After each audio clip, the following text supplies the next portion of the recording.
akidah ini yang baik, yang benar. Dari akidah dulu. Sebelum kita mengenal tentang syariat. Karena syariat itu kedudukannya ketiga. Akidah itu pertama. Setelah akidah lalu akhlak. Jadi akhlak itu sifat-sifat hati yang tadi Buya katakan singgung sedikit.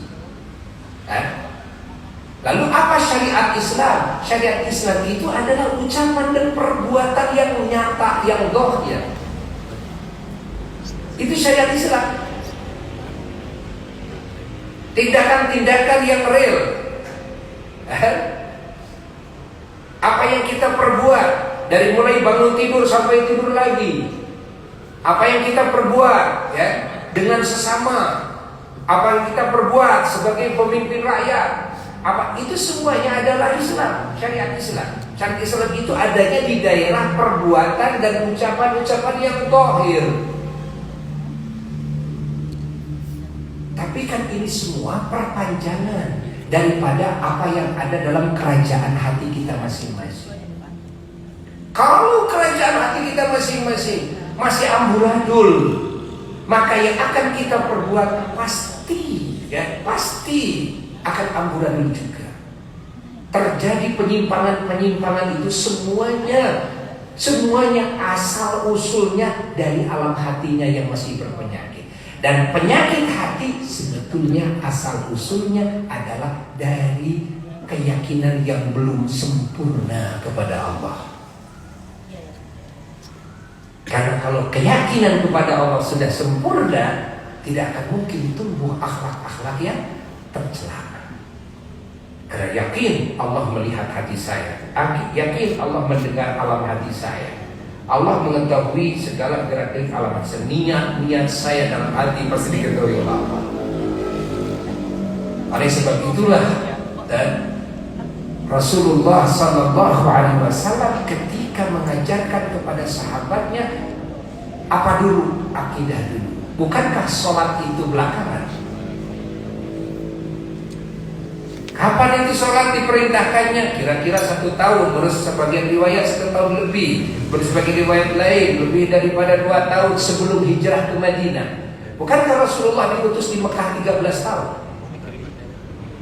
Sholat belum ada, saum belum ada, haji belum ada, bayangkan zakat belum ada. Apa sih yang ada yang dididikan oleh Nabi siang dan malam kepada sahabat-sahabatnya? Yang dididikan kepada sahabatnya adalah keyakinan kepada Allah dan al-akhlakul karimah, akhlak yang mulia.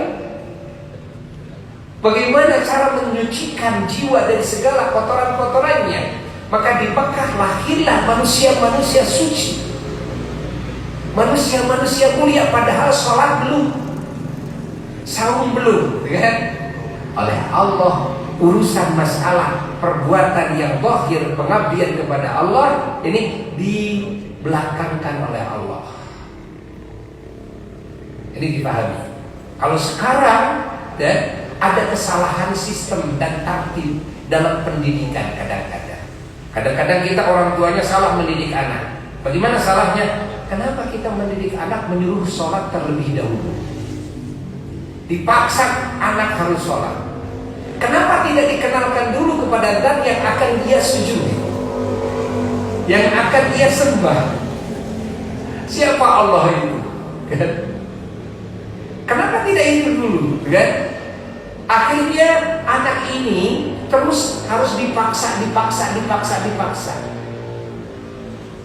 Dan kita juga sudah tua ini pasti akan merasakan terpaksa selama hati kita belum mengenal Allah, belum cinta kepada Allah.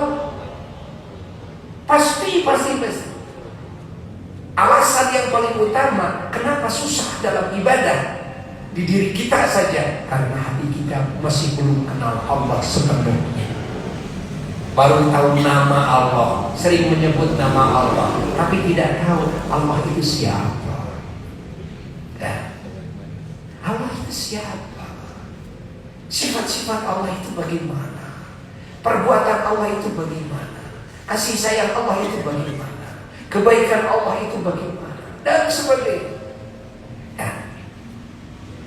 Jadi lebih mendahulukan kepada amalan ibadah yang zahir, sementara zat yang diibadahinya belum dikenalkan terlebih dahulu.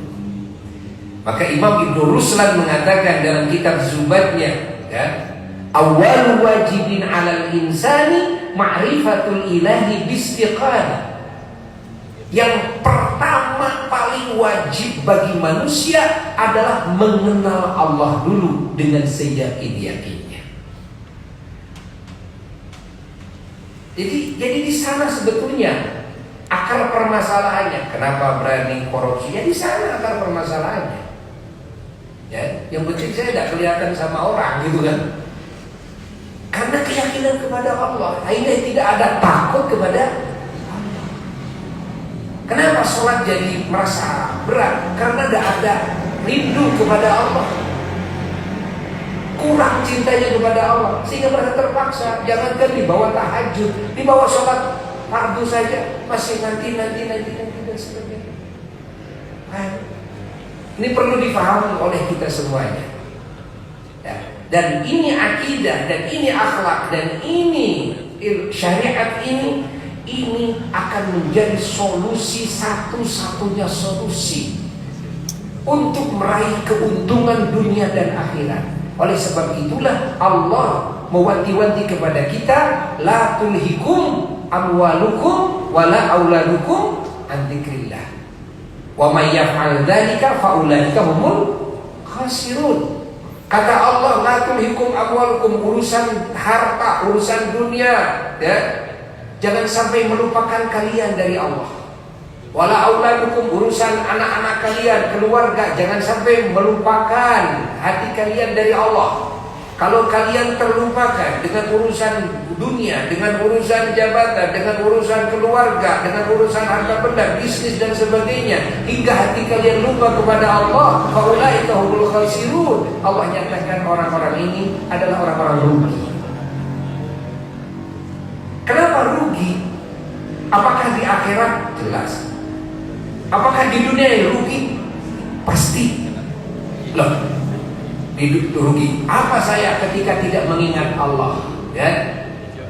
Rugi apa saya ketika tidak mengingat Allah? Ketika kita manusia tidak mengingat Allah, tidak takut Allah, tidak tahu aturan Allah, maka segala program-programnya pasti akan melabrak aturan Allah. Kalau sudah melabrak aturan Allah, kan, di antaranya dia berani tidak adil, di antaranya dia berani korupsi, di antaranya dia mementingkan diri sendiri ketimbang rakyatnya, kan?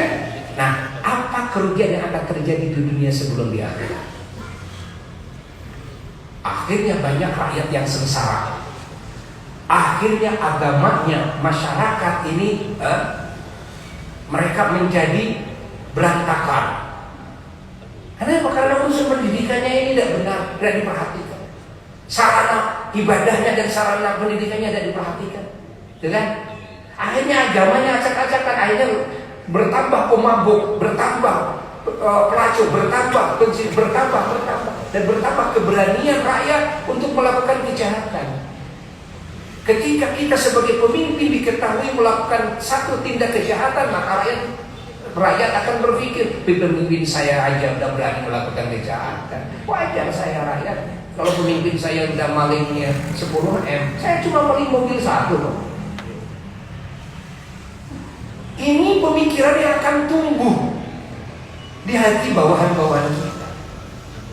Dan ketika kita melakukan kesalahan yang nyata, ini kan jadi kerugian. Bisa-bisa kita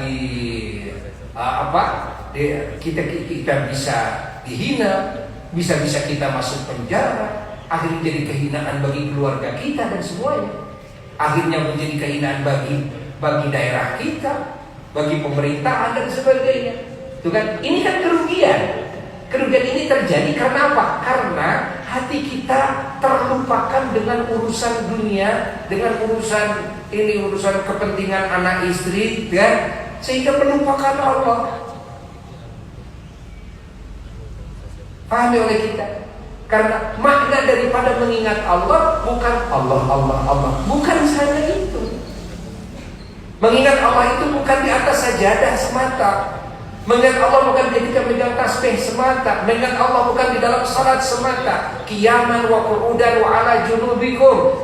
Ketika kalian berdiri ingat Allah, ketika kalian duduk ingat Allah, ketika kalian berbaring ingat Allah. Arti ingat Allah apa? Arti ingat Allah itu luas sekali. Insya Allah nanti akan dibahas di majelis yang akan datang.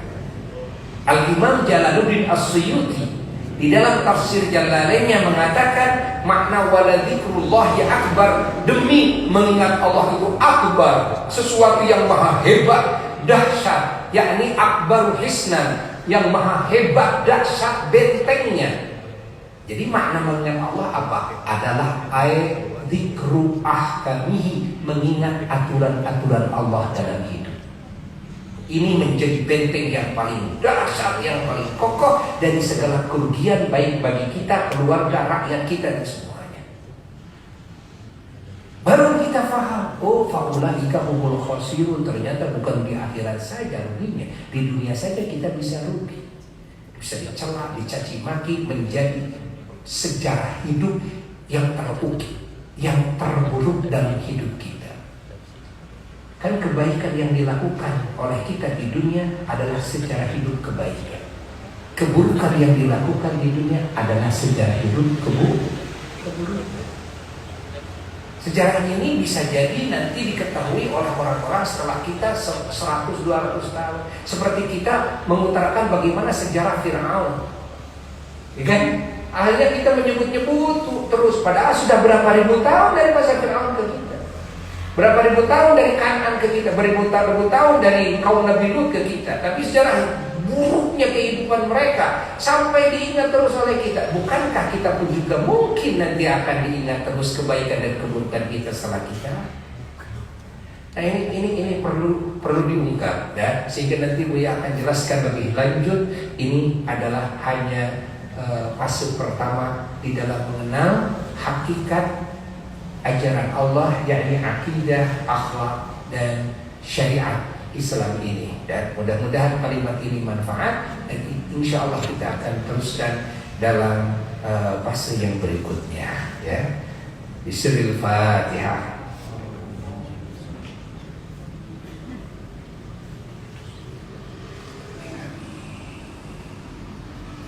Rabbana anfa'na bima 'allamtana, Rabbi 'allimna alladhi yanfa'una, walhamdulillah ala kulli hal, wa na'udzu billahi min hali ahlin nar. Wa sallallahu ala sayyidina Muhammad wa ala alihi wasallam. Subhana rabbika rabbil izzati 'amma yasifun, wa salamun 'alal mursalin, walhamdulillahi rabbil alamin.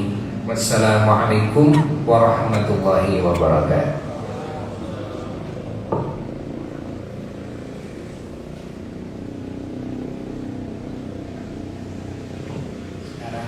Dipersilahkan untuk istirahat ya, tidak ada pertanyaan ya, nanti saja, nanti akan ada sesi pertanyaan. Lalu insya Allah kita sholat maghrib berjamaah mulai sekarang dengan Buya berjamaahnya, karena ada ijazah wirid setelah sholat insya Allah.